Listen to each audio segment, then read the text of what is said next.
ससुराल में नई बहू के आते ही उसे जिम्मेदारियों के नाम पर अकेले ही हजारों काम करने के लिए सौंप दिए जाते हैं, बिना यह सोचे कि वह अभी इस घर में नई है। एक लड़की को मायके की आज़ादी से निकल ससुराल के शिकंजे में एक ना एक दिन तो बनना ही होता है, लेकिन इन सब के लिए उसे ही खुद को तैयार भी होना पड़ता है और सबके साथ घुलने मिलने में इन सब के बीच समय लगता है। थोड़े समय बाद व्यवहार में थोड़ी परेशानी, अच्छाई बुराई, पसंद नापसंद सबको समझने में एक माह तो लग ही जाता है, लेकिन इस तरह उसकी खामोशी का फायदा उठाना शायद ही ठीक हो, क्योंकि कोई भी लड़की जब अपना घर परिवार छोड़कर आपके नए घर में प्रवेश करती है तब वह हजारों सपनों को बुनकर आती है, लेकिन ससुराल और स्वप्न में जमीन आसमान का अंतर होता है। बेटी बेटी ही रहती है और बहू बहू, लेकिन उसके साथ नौकरानी की तरह व्यवहार कहाँ तक ठीक माना जाता है? यदि उसकी सास बहू ना समझ बेटी की तरह समझकर दो प्रेम से बात की जाए तो बहू खुद को जल्दी ही अपने इस नए घर में खुद को सेट कर ही लेगी। इन्हीं सब बातों के बीच मुझे एक मुहावरा याद आ रहा है, घर की मुर्गी दाल बराबर। आज हमारे समाज में ऐसे अनेकों घर हैं जहां औरतों को महज घर की मुर्गी के बराबर ही समझा जाता है, जहां उनका नाता सिर्फ रसोई घर से लेकर परिवार के पेट पूजा का ख्याल रखना ही मुख्य भूमिका होती है। क्योंकि जहां देश में पुरुष प्रधान को सदियों से यही शिक्षा दी गई है कि उन्हें घर के काम में हाथ बढ़ाने की जरूरत नहीं है, मैं उन पुरुषों को ये याद दिलाना चाहती हूँ, जब सब काम में आज महिलाएं कदम से कदम मिलाकर आपका साथ दे रही हैं, तो क्यों आप महिलाओं के मत्थे सारे काम को थोप रही हो? माना पुरुष कमा कर लाते हैं, मगर आज औरतें भी कहाँ किसी से कम हैं। घर के काम से लेकर ऑफिसों या निजी बिजनेस संभालना, परिवार में बच्चों को संभालना, उनकी हर छोटी बड़ी खुशियों में खुद की खुशी को अनदेखा करना, इतना त्याग कौन सा पुरुष प्रधान करता है? लेकिन फिर भी वे कभी ना ही उफ करती है, ना ही कोई उनके बारे में सोचता है। पूरे घर की जिम्मेदारी संभालते संभालते औरतें मानसिक और शारीरिक रूप से अक्सर बीमार हो जाया करती हैं। इस हाल में भी कोई उन्हें दवा के लिए पूछ ले, यही बहुत बड़ी बात है। विमला जी के बड़े बेटे की शादी आखिरकार बड़े ही धूमधाम से गंगा जी की बड़ी लड़की पूर्वी से तय हुई। कुछ ही दिनों में शादी होकर बहू पूर्वी ने विमला जी के घर में कदम रखा। पूर्वी एक जहां मायके में घर की सबसे बड़ी लड़की थी, वहीं ससुराल में भी बड़ी बहू बन गई। इसे ही कहते हैं रब ने बना दी जोड़ी। विमला जी का बड़ा बेटा कार्तिक बैंक में कार्यरत था, तो उसकी बहू भी कहाँ बेटे से कम पढ़ी लिखी थी, पढ़ी लिखी बीएड। घर के सभी नाते रिश्तेदार, मोहल्ले की महिलाएं आपस में बातें कर रही थी। विमला जी की तो किस्मत ही बुलंद निकल गई। जैसा नाम वैसा ही भाव, सुंदर, सुशील, शांत स्वभाव की हमारी बहू पूर्वी। विमला जी खुशी से पूर्वी की बलाएं लेती हुई कहीं उसके माथे को चूम लेती। सभी बहू को देख तारीफ पर तारीफ कर रहे थे। यह देख विमला जी फूली न समा रही थी। बहू पूर्वी का घर में चावल से भरे कलश को गिराकर आगमन हुआ। कुछ देर तक तो रस्मों रिवाजों की घड़ी चलती रही। फिर विमला जी ने अपनी दोनों बेटियों के साथ पूर्वी को उसके कमरे में ले जाने को कहा। पूर्वी अपनी दोनों ननद सीमा और तानिया के साथ अपने कमरे में आ गई। पूर्वी कुछ देर तक तो बिल्कुल असहज महसूस कर रही थी, लेकिन दोनों नंदों ने पूर्वी के साथ जमकर ठहाके लगाए। परिवार के और भी बच्चे पूर्वी के कमरे में ही आकर बैठ गए। समय बीतता जा रहा था। पूर्वी रात भर की थकान से बिल्कुल सुस्त हो गई थी, ऊपर से भारी लहंगा पहना था। तभी विमला जी आई और बोली, अरे तुम सब यहाँ क्या जमावड़ा लगाए हो? अरे भाभी सदैव के लिए यहीं आई है, अब कहीं और थोड़ी ना जाने वाली है। चलो निकलो, उसको भी आराम करने दो। तानिया भाभी की मदद कर दो और लहंगा बदल कर बहू तुम थोड़ा आराम कर लो। जी मम्मी जी, पूर्वी ने हल्की सी मुस्कान के साथ जवाब दिया। सभी विमला जी का आदेश पाकर कमरे से बाहर चले गए। तानिया और पूर्वी ने मिलकर लहंगे को बदला और पूर्वी आराम करने को लेट गई। भाभी इतना सुंदर लहंगा कहाँ से लिया आपने? वहीं वर्मा जी के यहाँ से, पूर्वी ने जवाब दिया। बहुत ही सुंदर है, मैं भी वहीं से लूंगी। दोनों के बीच बातचीत होते होते कब आंख लग गई पूर्वी को पता ही न चला। तभी पूर्वी को किसी की आहट कमरे में सुनाई दी। पूर्वी हड़बड़ाकर उठकर बैठ गई और किसी तरह असहज तरीके से पलंग के किनारे खड़ी हो गई। सामने उसका पति कार्तिक और उसके दोनों देवर मानव और सावन खड़े थे। कार्तिक कुछ बोलता उससे पहले ही मानव ने मजाक के रूप में हंसकर कहा, अरे भाभी, इतना सम्मान मत दो, वरना तो दिन भर उठक बैठक ही करती रह जाओगी। उन दोनों ने चुटकी लेते हुए तानिया को जगाया। अरे ओ मोटी, उठ, शाम हो गई, कितना और सोना है तुझे। कार्तिक भी अपना सामान लेकर वापस से कमरे के बाहर चला गया। पूर्वी अब थोड़ा रिलैक्स महसूस कर रही थी। तभी विमला जी, सीमा उसकी छोटी ननंद के साथ आई।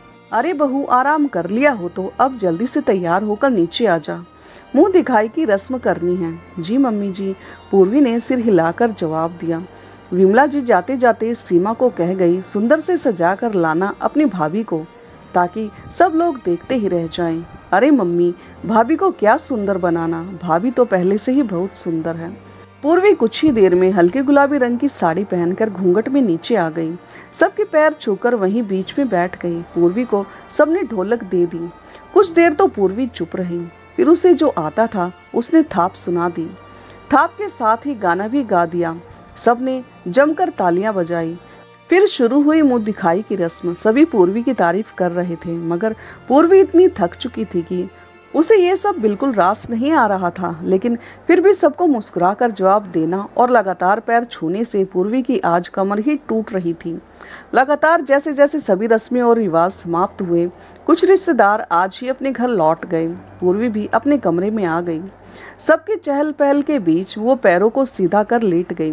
तभी पूर्वी की ननंद तानिया कमरे में आई और बोली, भाभी कल आपका एग्जाम है, और आंख मारते हुए बोली, ऑल द बेस्ट भाभी, गुड नाइट। पूर्वी कुछ समझती कि तभी तानिया दरवाजा बंद करके चली गई। रात को कमर दर्द से पूर्वी इतना रोने लगी कि उसे घर की याद आ रही थी।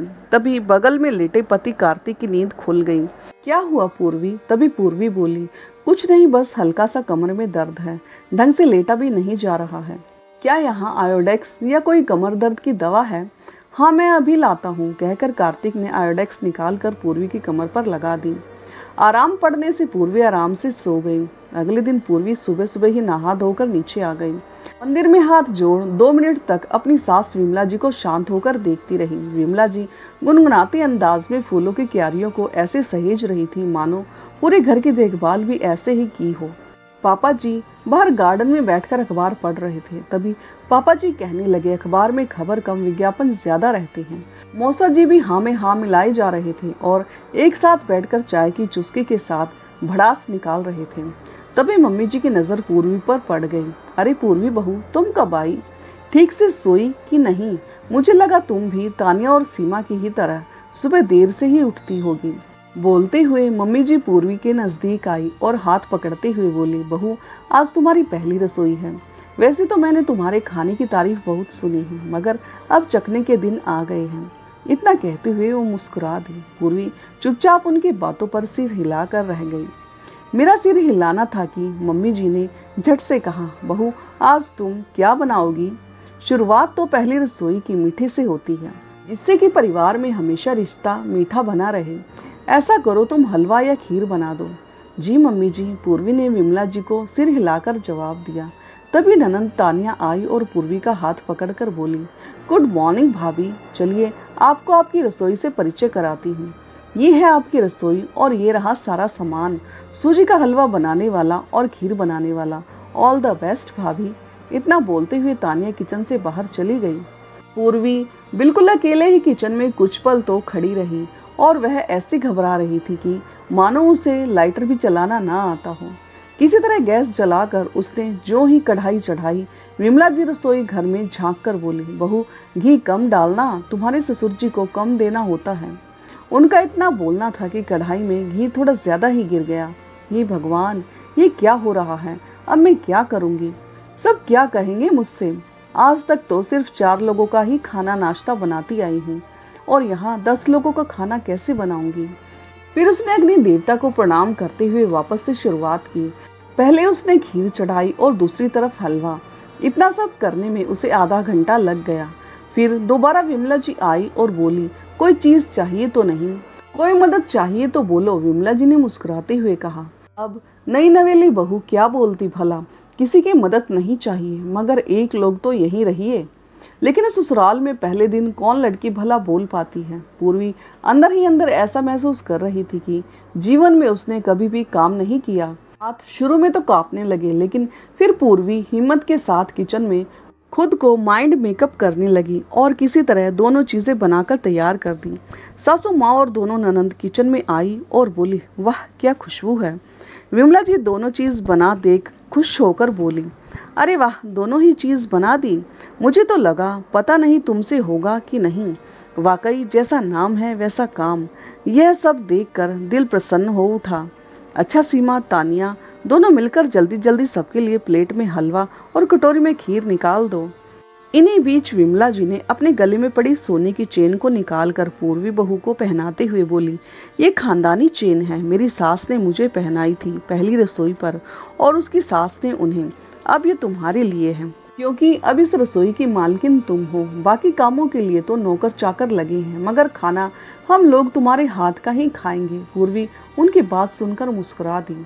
अच्छा बहू, तुम जाओ ऊपर आराम करो, अभी तानिया तुम्हारा नाश्ता ऊपर ही पहुंचा देगी। जी मम्मी जी। पूर्वी सर हिलाकर ऊपर आ गई। पूर्वी का सारा दिमाग हलवा और खीर पर लगा था। न जाने सबको कैसा लगा होगा। पतिदेव कार्तिक पूर्वी को देखकर बोले, अरे तुम्हारा कमर दर्द कैसा है, अब ठीक है? हाँ तो आराम करो, काम क्यों कर रही हो? पूर्वी दो पल को बेवकूफों की तरह कार्तिक को देखती ही रह गई। कार्तिक सीढ़ियों से उतरकर नीचे आ गया। नीचे से सभी के हंसी ठहाकों की आवाजें आ रही थी। वाह क्या लाजवाब रबड़ी जैसी खीर बनाई है, मजा आ गया। तभी तानिया पूर्वी के कमरे में आई और हलवा खीर लेकर बैठ गई और गाल को खींचते हुए बोली, भाभी लाजवाब बनाया है आपने। इतना सुन पूर्वी मुस्कुरा दी। यहीं से शुरू हुई पूर्वी के जीवन का नया सफर। जिस पहले सफर में वो पास हो जाने से थोड़ी खुद को सहज महसूस कर रही थी। वक्त बीतता गया और दिन हंसते बतियाते निकल गए। तभी माँ ने बताया, बहू कल दावत है, तुम्हें सबके लिए अपने चटक हाथों से खाना बनाना है। पूर्वी मन ही मन सोचने लगी, 10-12 ही लोग होंगे, ज्यादा से ज्यादा। लेकिन विमला जी ने जब बताया कि कम से कम 20 से 25 लोग दावत पर आ रहे हैं हमारी बहू के हाथ का खाना खाने के लिए, यह सुनते ही पूर्वी के होश उड़ गए। 20 से 25 लोगों का खाना। फिर उसे लगा जब इतने सारे लोग आ ही रहे हैं तो सब उनके साथ मिलकर हाथ भी बटाएंगे। पूर्वी पूरी रात इसी बात में उलझी रही कि इतने लोगों के लिए क्या बनाए। अगली सुबह जब पूर्वी नहा धोकर आई तो पूर्वी मंदिर में हाथ जोड़कर जब पलटी तो उसने देखा कि उसकी सास विमला जी खड़ी थी। पूर्वी ने विमला जी के पैर छुए तो आशीर्वाद देते हुए विमला जी बोली, कितनी संस्कारी बहू है हमारी। अरे बहू कल बताया था ना, आज घर पर कुछ मेहमान आ रहे हैं, तुमने क्या क्या सोचा है बनाने को? पूर्वी बिल्कुल समझ नहीं पा रही थी कि अब क्या बोले। सासू माँ से उसने 2 पल रुककर बोला, मम्मी जी आप ही बता दीजिए, वही बना दूंगी। फिर विमला जी ने खाने का मेन्यू बताना शुरू किया। सब्जी में दम आलू, मटर पनीर की सब्जी, पूरी, पुलाव, बूंदी का रायता, सलाद और मीठे में तुम चाहो तो खीर बना लो या रहने दो, मीठे में हम लोग रसगुल्ला चला देंगे, बहुत सारे रखे हुए हैं। पूर्वी इतना सब सुनकर चौंक गई। फिर सोचने लगी कितना चाहने वाला ससुराल मिला है। इतने लोगों के खाना बनाने के लिए कम से कम 2 ननद में से एक भी साथ रहेगी तो सब झटपट से हो जाएगा। पूर्वी किचन में गई और सारे सामान ढूंढने की कोशिश करने लगी। पूर्वी सोचने पर मजबूर हो गई कि कैसे कोई इतना कुछ बनाएगा। पूर्वी अभी सोच ही रही थी कि किसी को आवाज दे। तभी पूर्वी की ननंद तानिया किचन में आ गई। तानिया क्या ढूंढ रही हो? भाभी आप, वो खाना बनाना है ना, तो वही सारा सामान ढूंढ रही हूँ। अच्छा हुआ आप आ गई, मुझे तो कुछ भी मिल ही नहीं रहा। हाँ क्योंकि अभी आप नहीं है ना, पूर्वी मुस्कुराते हुए बोली और झट से सारा सामान उसने 2 मिनट में रैक पर रख दिया। पूर्वी ने बताया तो उसकी ननंद ने तुरंत सारा सामान इकट्ठा करके निकाल दिया और किचन से चलती बनी। हर कुछ मिनट पर रूही की दोनों ननंद आकर किचन के दरवाजे पर पूछती, अरे भाभी कोई काम हो तो बताइएगा। पर वे दोनों पूर्वी का बिना जवाब सुने मुस्कुराकर चली जाती। पूर्वी मन ही मन सोचती कि कैसा परिवार है। अगर इन लोगों को मेरी मदद ही करनी होती तो बिना पूछे ही मिलकर काम करा देती, लेकिन इन लोगों को तो फॉर्मेलिटी करनी है। कहती कहती पूर्वी लगातार सारा खाना बना चुकी थी, बस पूरी बेलने को रह गई थी। तभी घर पर पतिदेव कार्तिक आ गया और पूर्वी को अकेले किचन में देखकर अपनी बहनों से बोला, अरे कम से कम अपनी भाभी का हाथ तो बटा ही सकती हो। भाई की बात सुनते ही दोनों बहनों ने एक सुर में कहा, हमें तो बड़ी अच्छी भाभी मिली है जो कोई काम कहती ही नहीं। इतनी प्यारी भाभी किसको मिलती है भला? यह सब सुन पूर्वी दुखी हो गई कि कैसी बहनी है जो भाई के आगे भी मुकर गई। अब बस खाना खाने की बारी थी और पूर्वी की दोनों ननद सबको सर्व कर रही थी। सभी लोग खाने की तारीफ कर रहे थे। इधर पूर्वी किचन में खड़ी खड़ी बिल्कुल थक चुकी थी। उसे अब सिर्फ बैठने की इच्छा थी, लेकिन कहाँ आसान होता है यह सब ससुराल में। उसे बीच में कभी मौसी, चाची, कभी कोई तो कभी कोई आ ही जाता है और उसे बीच में सबके पैर छूना, सब कुछ एक आजाद घर की लड़की के लिए मुश्किल होता जाता है। आखिरकार किसी तरह वक्त बीतता गया। सासू माँ बड़ी खुश थी कि उनकी बहू की तारीफ हुई, लेकिन अपनी स्थिति का अंदाजा महज सिर्फ और सिर्फ पूर्वी ही लगा सकती थी कि वो कितनी थक चुकी है। इस समय पूर्वी को बिस्तर की याद आ रही थी। सासू माँ ने पूर्वी को 551 रुपए थमाते हुए बोला, तुम्हारा नेक बहू। पूर्वी को लगा कि जैसे उसके घर पर महाराज को पैसे मम्मी दिया करती थी, आज ठीक वैसे ही उसे उसकी सास ने दिए हैं। सबके जाने के बाद रूही थोड़ा बहुत खाना खाकर अपने कमरे में चली गई। बिस्तर पर पड़ते ही उसकी आंखों में आंसू छलक पड़े। कैसा परिवार है। फोन उठाकर देखा तो उसके घर से 6 मिस्ड कॉल पड़े हुए थे। उसने फोन मिलाकर बात की, सबका हालचाल लेकर फोन रख दिया। पूर्वी समझती थी कि जिंदगी की असली रात ससुराल है, जहाँ हजारों लोगों के होते हुए भी अकेले ही। सोचती सोचती वह कब सो गई उसे पता ही न चला। अब पूर्वी का हर दिन ही इन सब के बीच में कैसे बीत जाता उसे महसूस ही न होता। ऊपर से विमला जी हर बात पर ये कहती कि ये घर अब सिर्फ तुम्हारा है, इसे तुम्हें ही अब संवारना है। पूर्वी बिना जवाब दिए काम करती रहती है। रोज जब हर कोई सोता रहता तभी पूर्वी की सुबह हो जाती। देवर का कॉलेज, पति देव का ऑफिस, ननद का स्कूल और सुबह का सबका नाश्ता। हर रोज पूर्वी अपने परिवार के लिए जल्दी उठती और अपने कार्य में जुट जाती। अब आप कहेंगे इसमें नया क्या है। ये तो हर गृहिणी की कहानी है, जिसकी दिनचर्या ही परिश्रम से शुरू होती है और परिश्रम पर बंद। यही तो है महिलाओं का काम, जो मर्द प्रधान को बहुत ही आसान लगता है। मगर कभी निभाकर तो देखिए, एक ही दिन में महिला का परिश्रम समझ आ जाएगा। रोज सुबह का कार्य पूरा करने के बाद घर में झाड़ू पोछा, धूल को झाड़ना पोछना, कमरे को ठीक करना, घर के राशन खरीदने की लिस्ट बनाना, सबके कपड़े धोना और उसे सुखाने के लिए छत तक की दौड़, यही तो है अब पूर्वी की जिंदगी का हिस्सा। वक्त की सुई अब अपने हिसाब से दौड़ लगा रही थी। पूर्वी की शादी को देखते ही देखते 1 साल गुजर गया। उसी बीच घर में एक साथ 2 खुशियां आ गईं। पहली, पूर्वी प्रेग्नेंट थी, तो दूसरी तानिया की शादी। पूर्वी को लगा शायद अब तो आराम कुछ दिन मैं कर लूंगी।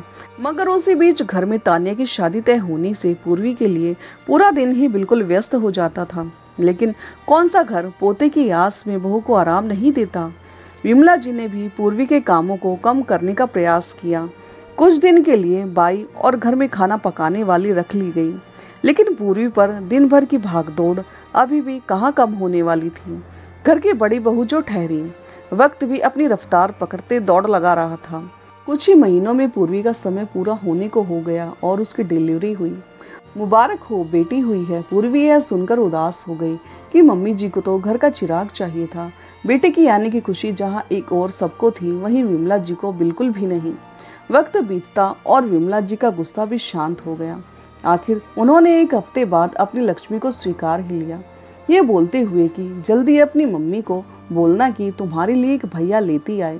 सभी उनकी ये बात सुनकर खिलखिला उठे, मगर पूर्वी सिर्फ मुस्कुराकर मम्मी जी की वो फरमाइश सुन रही थी, जो उसके हाथों में नहीं बल्कि भगवान के हाथों में थी। बेटी तो एक स्वरूप है, ना तो बेटी कम है और ना ही बेटा। ससुर जी ने सासू माँ को टोकते हुए कहा, हमारी तानिया, सीमा, इन दोनों नालायकों में क्या। अरे बहू, अच्छा हुआ नालायक ने जन्म नहीं लिया, वरना ये तीनों मिलकर उसे भी बिगाड़ कर रख देते। देखिए जी, पोती होने का घमंड ज्यादा न करो। पोती भी तो मेरे नालायक की ही वजह से हमारे आंगन में है। सासू माँ ससुर जी से रूठते मिजाज में बोली और पोती का नाम झट से रख दिया, दिव्या। घर के हर कोने में हर जगह दिव्या दिव्या गूंज रही थी। समय के साथ अब दिव्या बड़ी होती जा रही थी और पूर्वी की फतेह और जिम्मेदारियां भी पहले से अब बढ़ गई थी। अब पूर्वी पहले से भी ज्यादा व्यस्त रहने लगी थी। अब घर में एक हिस्सा ऐसा था जिसका ख्याल ज्यादा से ज्यादा मेरे ऊपर ही डिपेंडेंट था। दिव्या को दूध पिलाना, उसका ख्याल रखना, खाना पीना, सब कुछ मुश्किल था। निभाते निभाते सासू माँ की हर बात को अमल करते करते मैं भी थक सी रही थी। शादी होने के बाद सुनती आई थी, सब कुछ बहुत अच्छा होता है, लेकिन उस अच्छे की कड़वी सच्चाई यह है जिसे पूर्वी निभाई जा रही थी। पर उसके लिए यह सब बड़ा ही मुश्किल होता जा रहा था। काश घर के किसी कोने से मेरे लिए पुकार आए कि बहू भी आराम कर लो। न नींद पूरी होती और न दिव्या की भूख। पूरे दिन जागना, रात रात भर दिव्या का जागना, उसके लिए मुझे भी जागना, उसके बाद सुबह के काम। लड़कियों का कितना मुश्किल सफर होता है अपने परिवार के साथ। वक्त के साथ दिव्या भी बड़ी होने लगी और पूर्वी बिल्कुल असहाय। जहाँ एक और बाकी घर वाले चैन की नींद सोते, वहीं पूर्वी न तो नींद पूरी कर पाती और न ही आराम। उसके पूरे दिन की भूमिका महज कमरे से किचन तक और किचन से कमरा हो गई थी। कभी कभी पूर्वी जब किचन में खाना बनाती रहती तो तभी दिव्या सोकर उठ जाती और उसे न पाकर रोने लगती।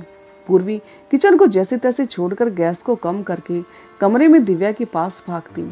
जो ही उसे ध्यान आता कि गैस बंद करनी थी, वैसे ही गैस बंद करने के लिए दौड़ पड़ती। यही कारण था कि जब तक दिव्या सोती रहती, पूर्वी फटाफट अपने कामों को निपटाने में जुटी रहती। लेकिन कहाँ इतना आसान होता है अकेले सुपर वुमेन बनना।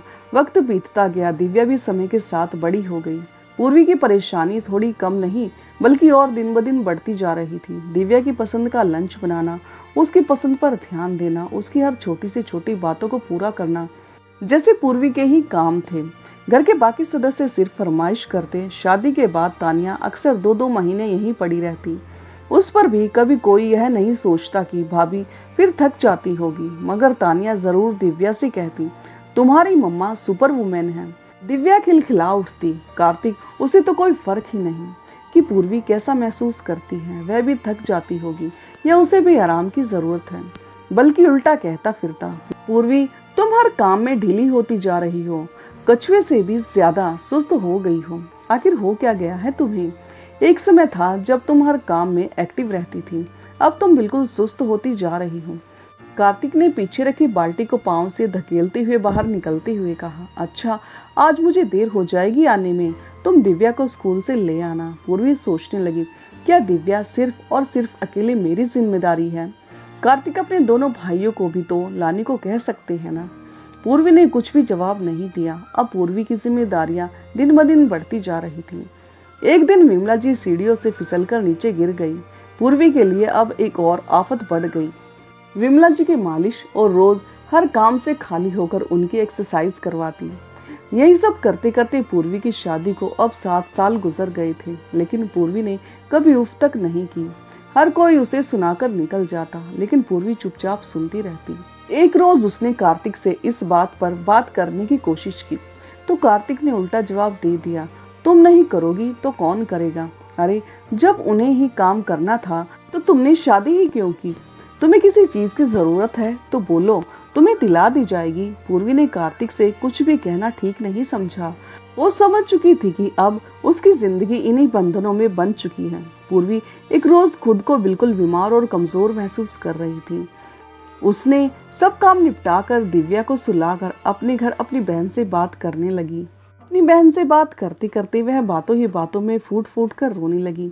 ये देख उसकी बहन ने उसे एक रास्ता बताया, क्यों ना तुम कुछ दिनों के लिए यहाँ आ जाओ। पूर्वी जानती थी इतना आसान नहीं है इस घर से बाहर निकलना। एक रोज फिर उसने कार्तिक से कहा, कार्तिक मैं थक जाती हूँ, मुझे भी आराम चाहिए। कार्तिक ने पूर्वी की तरफ ताने मारते हुए कहा, काम ही क्या है तुम्हें, करती ही क्या हो? रोज एक ही बात को लेकर बैठ जाती हो। शादी के 7 साल गुजर गए हैं कार्तिक, मगर आप अभी तक यह नहीं जान पाए कि मैं आखिर करती क्या हूँ। पूर्वी ने कार्तिक से कहा, हाँ वैसे भी आप कहाँ से जानेंगे, यह सब जब करना पड़े तब समझ आता है कि मैं करती ही क्या हूँ। पूर्वी ने तय कर लिया था आज जो भी हो जाए वो कार्तिक को समझा के ही रहेगी कि वो करती ही क्या है। इन 7 सालों में फिर पूर्वी बोली, तो सुनिए आपकी बीवी करती क्या है। जब पूरा घर सोता है तब आपकी पत्नी उठकर सारा काम पूरा करना शुरू कर देती है। घर का नाश्ता पानी से लेकर खाना पीना तक। इतना ही नहीं, सबकी फरमाइशों को भूखा रहकर पूरा करती हूँ। दिव्या को स्कूल से लाना छोड़ना, घर पर उसके होमवर्क को पूरा कराना, सासू माँ की मालिश, और आपके जाने के बाद घर का हाल पता है कैसा होता है? नहीं पता तो जानिए वो भी क्या होता है। उसके बाद जिस वक्त आप उलाना देते हुए घर से ऑफिस के लिए निकलते हैं, आपकी गाड़ी की चाबी, खाने का डिब्बा, और रोज की तरह ये याद दिलाना कि दिव्या को आप लाएंगे या मैं लेकर आऊं। आपके जाने के बाद घर में छुटा हुआ काम पता है क्या होता है? टेबल पर पड़ा अखबार जिसके ऊपर चाय का कप रखा होता है, बाथरूम में पड़े आपके और दिव्या के गीले कपड़े, चड्डी बनियान और ठीक से बंद न किया हुआ नलका जिसकी टोटी से बूंद बूंद गिरता पानी, बिस्तर पर पड़ा गीला तौलिया और हेयर ऑयल का ढक्कन खुला हुआ फेंका रहता है जिसे न जाने कितना तेल हर रोज बिस्तर पर गिरता रहता है, जिसे साफ करने में घंटों मेहनत लगती है। अलमारी से निकाली हुई 3-4 जोड़ी पैंट शर्ट जिसमें से एक जोड़ी ही आप पहनकर जाते हैं, बाकी बिस्तर पर ही फेंक कर निकल जाते हैं। दिव्या के द्वारा चलाई गई तेज आवाज में टीवी जिस पर दिव्या के पसंद के कार्टून नेटवर्क चलता रहता है, और मैं पूर्वी आपकी पत्नी जो यह हर रोज व्यवस्थित करती आ रही है इन 7 सालों से, जिसे आज तक किसी ने न देखा। कभी सोचा भी है आपने कि कैसे ये घर हरदम व्यवस्थित दिखता रहता है? नहीं सोचा। क्यों सोचेंगे, यह तो औरतों का ही काम है ना। पूर्वी मुस्कुरा कर बोली। बोल दीजिए। यह कहते कहते पूर्वी की आंखें आंसू से भर गई। अभी इतना ही नहीं, और सुनिए, हर रोज आपके जाने के बाद फर्श पर घंटों की मेहनत कर आपके घर को चमकाती रहती हूँ। सबके जूतों के बने निशान पर घंटों पोछा लगाती रहती हूँ। क्या आपने कभी सोचा है कि बिस्तर से आपका गीला तौलिया कैसे गायब हो जाता है? हर शाम आपका गंदा कमरा कैसे साफ सुथरा हो जाता है? हर सुबह फ्रिज को साफ करना होगा, दूध दही और घर के बाकी राशन को देखते रहना, उनकी लिस्ट तैयार करना, बाजार के आए सामान को चेक करना कि कुछ छूटा तो नहीं, फिर पाई पाई को जोड़ना, कितना किस पे लगा है, क्या बचा, उसमें दिव्या की पढ़ाई पर भी ध्यान देना। कभी सोचा आपने या आपके परिवार ने हर दिन अलग अलग फरमाइश का नाश्ता, दोपहर और रात का खाना कैसे बनता है? मेज को खाने से कैसे अकेली सजाती हूँ, क्योंकि आपके सारे कार्य तो बने जाते हैं, खुद को कहाँ कुछ करना है। हाँ, आप सभी मिलकर करते तो हैं बहुत बड़ा काम, मुझे हर पल सुनाने का काम, हर काम में कमी निकालने का काम। बस कार्तिक, मैं आपसे इतना कहना चाहती हूँ कि मैं कुछ दिनों के लिए अपने घर जाना चाहती हूँ। मैं भी रिलैक्स होना चाहती हूँ। कार्तिक ने पूर्वी की बात को काटते हुए कहा। तो घर कौन देखेगा, और हमारे सारे काम, टाइम पर नाश्ता खाना, दिव्या का स्कूल भी तो छूट जाएगा। मैं अकेले जाऊंगी, दिव्या यहीं रहेगी, इतनी छोटी सी बच्ची कौन संभालेगा? कार्तिक ने कहा। क्यों, दिव्या आपकी बेटी नहीं है या इस परिवार की बेटी नहीं? देखिए कार्तिक, मैं कुछ दिनों के लिए जाना चाहती हूँ, आप माँ से बात कर लीजिए। रही बात दिव्या की, तो मैं उसे साथ लिए जाऊंगी, मगर मैं अपने घर जाना चाहती हूँ। कार्तिक इतना सब कुछ शांत होकर सुनता रहा, और उसने सुबह होते ही पूर्वी से माफी मांगी, मगर पूर्वी भी अब जिद पर अड़ी रही। कार्तिक की बातों से इस बार पूर्वी जरा भी नहीं पिघली। माँ, माँ, कार्तिक ने विमला जी को आवाज लगाई। हाँ बोलो कार्तिक, विमला जी ने कार्तिक से पूछा। अरे माँ, पूर्वी कुछ दिनों के लिए अपने घर जाना चाहती है। अरे क्यों, अचानक से पूर्वी चली जाएगी तो यहाँ कौन देखेगा? अरे माँ, पूर्वी से क्या पूछ रही हो, अगर जाना चाहती है तो क्या दिक्कत है? कार्तिक ने अपनी माँ को टोकते हुए कहा। पूर्वी किचन में खड़ी होकर मुस्कुरा रही थी। एक लंबे अरसे के बाद पूर्वी अपने घर जाने वाली थी।